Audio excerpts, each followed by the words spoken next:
Welcome back rising Pakistan.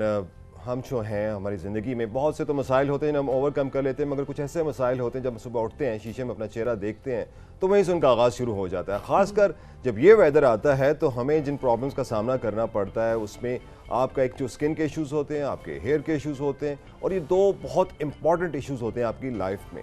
आप सुबह जब उठते हैं, आप अपने तैयारी करते हैं घर से बाहर जाने के लिए, मुशक्क़त के लिए निकलते हैं, जॉब्स के लिए निकलते हैं, तो सबसे पहले जब आप अपने बाल बनाते हैं, अपने चेहरे की तरफ देखते हैं, और आप जब इस मौसम में जैसे ही आप घर से बाहर कदम रखते हैं तो मसाइल का आगाज़ शुरू हो जाता है। पसीना भी आपको बहुत आता है, और अक्सर जो लोग हैं उनके बाल बड़ी जल्दी फूल जाते हैं, और लोग प्रेफर करते हैं, हमारे ज़्यादा तो प्रेफर करते हैं कि हम छोटे बालों से गुजारा कर लें, मगर ख़वातीन के लिए बड़े मसाइल होते हैं। तो इन तमाम मसाइल के ऊपर हमने जो एक्सपर्ट, हमारा जो सेगमेंट होता है, डॉक्टर मुबशर दाह साहब को बुलाया, वो आए और हमें बताएं, हमें हेल्प आउट करें कि हम मसाइल को कम ऐसे ओवरकम कर सकते हैं। तो हम वेलकम करते हैं जनाब डॉक्टर मुबशर दाह साहब को। अस्सलाम वालेकुम। वालेकुम सलाम। कैसे हैं आप? खैरियत से हैं? आई एम गुड अल्हम्दुलिल्लाह जी। सर, आज बहुत ही लोगों की जो मुश्किलात हैं उनमें उनको आप हल करने जा रहे हैं बट आप एक मिशन पे निकले हुए हैं, क्योंकि ऑनेस्टली जब आप वाकई में जब आप सुबह जागते हैं तो आपके तकिए पे इतने सारे बाल गिरे हुए हैं, बिकॉज आई बिलीव कि वेदर ऐसा है, हम वेदर को इस ब्लेम कर रहे होते हैं। इसमें थोड़ा सा हमें बताएं कि क्या क्या आपके पास जो पेशेंट्स आते हैं इस मौसम में, वो स्किन के हवाले से सबसे पहले मैं चाहूँगी हम बात करें कि कौन कौन से इश्यूज़ आपके पास आ रहे होते हैं लोगों के। अच्छा, स्किन की आपने बात किया, उसमें सबसे पहले तो मैं ये बताऊंगा, जिस तरह से करंट रेनी सीज़न है ना, इसमें होता क्या है कि हमारे सराउंडिंग इन्वायरमेंट में ना ह्यूमिडिटी का लेवल या कंसंट्रेशन बढ़ जाती है। ठीक है।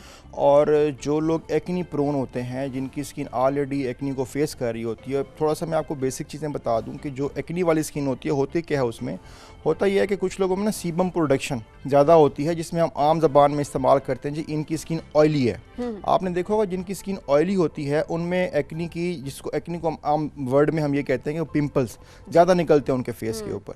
अब होता यह है कि जिनकी ऑलरेडी ऑयली स्किन होती है और सराउंडिंग में इन्वायरमेंट भी ह्यूमिडिटी की वजह से ज़्यादा इस तरह का हो जाता है, तो उनमें एक्नी के होने के चांसेस ज़्यादा हो जाते हैं और काफ़ी ज़्यादा हो जाते हैं।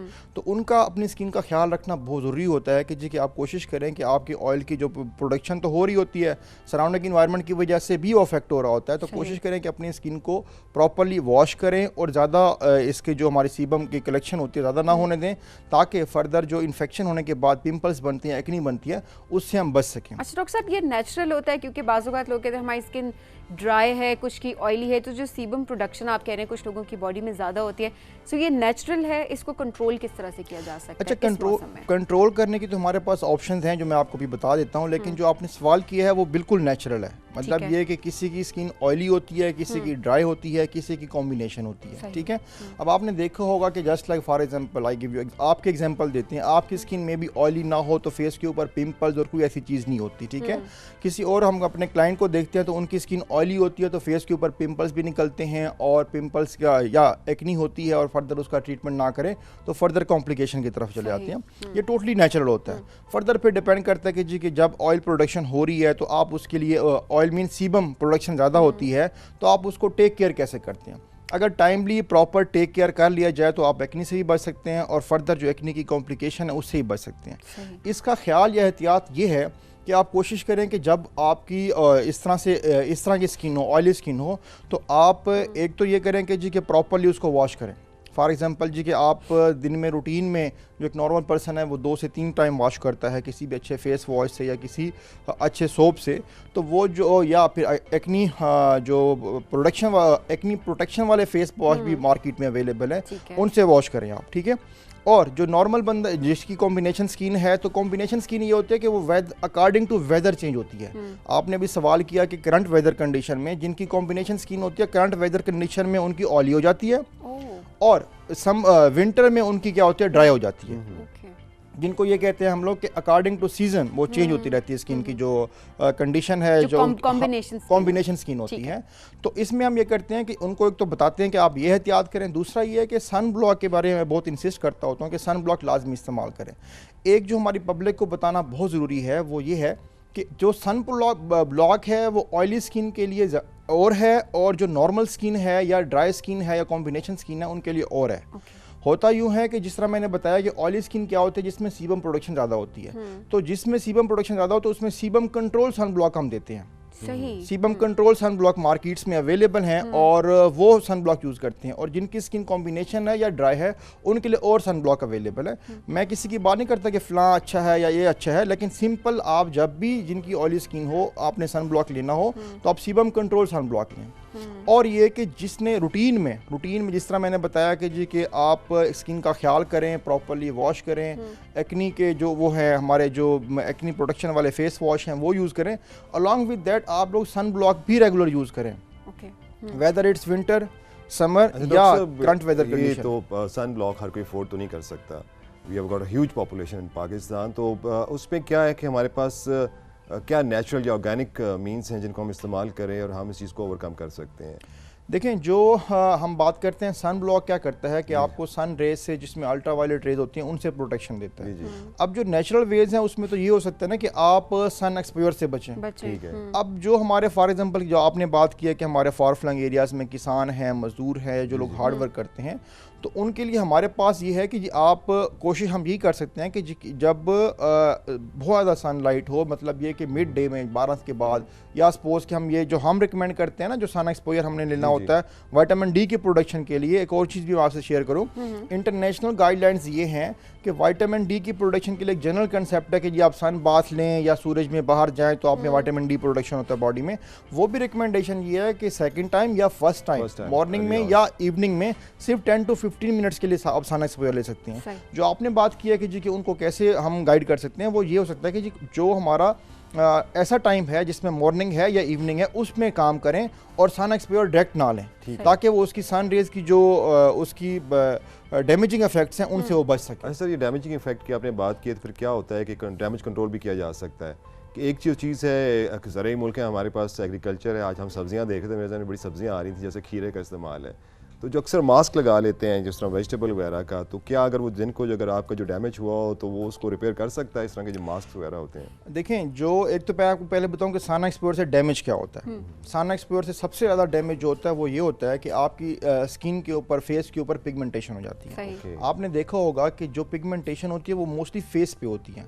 रीज़न क्या है कि हमारा फेस एक्सपोज होता है। कभी ऐसा नहीं हुआ कि हम फेस को कवर करके बाहर गए हों, ठीक है, बाकी बॉडी पार्ट कवर होते हैं, तो उसमें क्या होता है जी, उनके ऊपर पिगमेंटेशन नहीं होती। तो जो सन रेज के डायरेक्ट इफेक्ट आते हैं वो ये फेस के ऊपर सबसे ज्यादा आते हैं, खासकर नाक पे।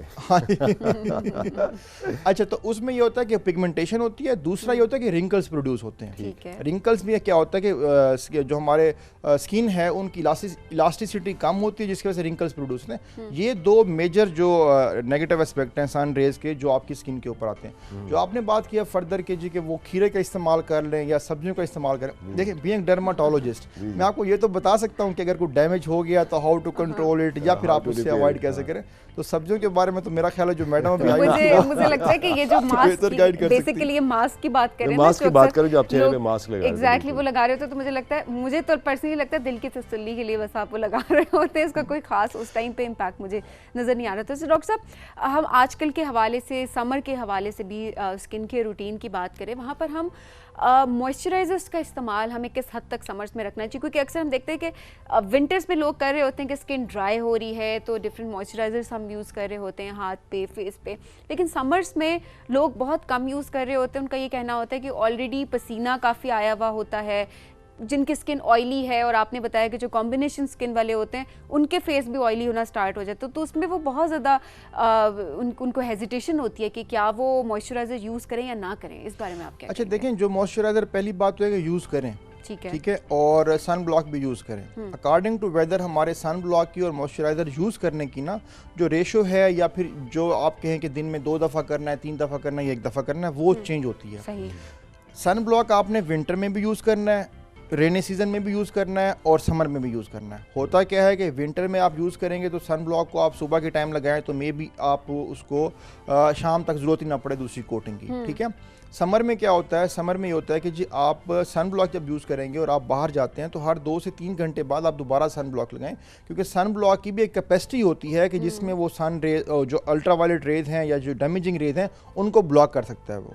जो दूसरी बात हम करते हैं मॉइस्चराइज़र की, अब देखें विंटर में हमें मॉइस्चराइज़र जो है वो 2 से 3 बार या 4 बार लगाना पड़ सकता है ड्यू टू ड्राई वेदर। इसी तरह से समर में हम may be one time use करें तो हमारे लिए सफिशिएंट हो, हमें ज़रूरत ही ना पड़े कि हम शाम तक यूज़ करें। यूज़ करना चाहिए, ठीक है, लेकिन ये है कि उसकी जो रेशो है उसको अकॉर्डिंग टू वेदर चेंज कर सकते हैं। सही, ठीक है। हाँ जी। सो जिनकी ऑयली स्किन है वो भी मॉइस्चराइज़र का यूज़ लाजमी करें, क्योंकि अमूमन में देख रहे होते हैं कि जब स्किन ऑयली हो रही होती है तो लोग अवॉइड कर रहे होते हैं कि शायद एक्नी हो जाएगी, आप मज़ीद स्किन को जो है वो कर रहे हैं कि आप उसके ऊपर लिक्विड और लगा रहे हैं। ये कॉन्सेप्ट क्योंकि क्या पता होता है कि एक्सपर्ट्स नहीं है, सो घर बैठे ही हम खुद अपने आप को ट्रीट कर रहे होते हैं बाज़ों का, तो उसका बहुत ही नेगेटिव इम्पैक्ट आप देख रहे होते हैं कि आपकी स्किन के ऊपर आ रहा होता है, कि आप मज़ीद डैमेज कर रहे होते हैं। अच्छा, इसमें आपको बताऊँ, जिस तरह मैंने बताया ना कि सीबम कंट्रोल सन ब्लॉक जो मार्केट्स में अवेलेबल है वो इटसेल्फ मॉइस्चराइजर का काम भी करते हैं।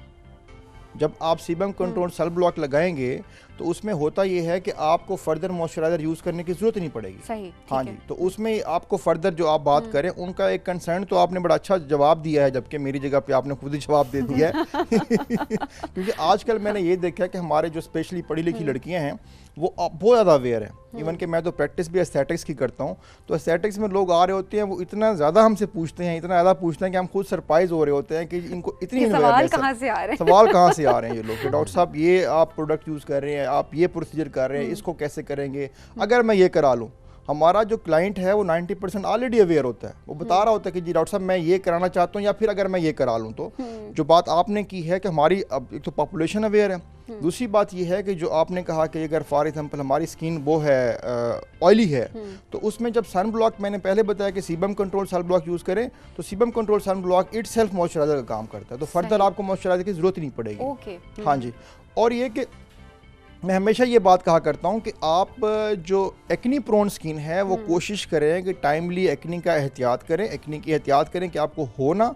दूसरा ये कि अगर हो जाए तो आप प्रॉपर ट्रीटमेंट ले लें, ताकि आप एक्नी की जो कॉम्प्लिकेशन है उससे बच सकें। एक्नी की कॉम्प्लिकेशन स्कार्स बन जाते हैं, आपने देखा होगा बहुत सारे लोगों पे चेहरे के ऊपर खड्डे खड्डे से बन जाते हैं, उसको फिर ट्रीट करना फर्दर मुश्किल भी होता है और एक्सपेंसिव भी होता है।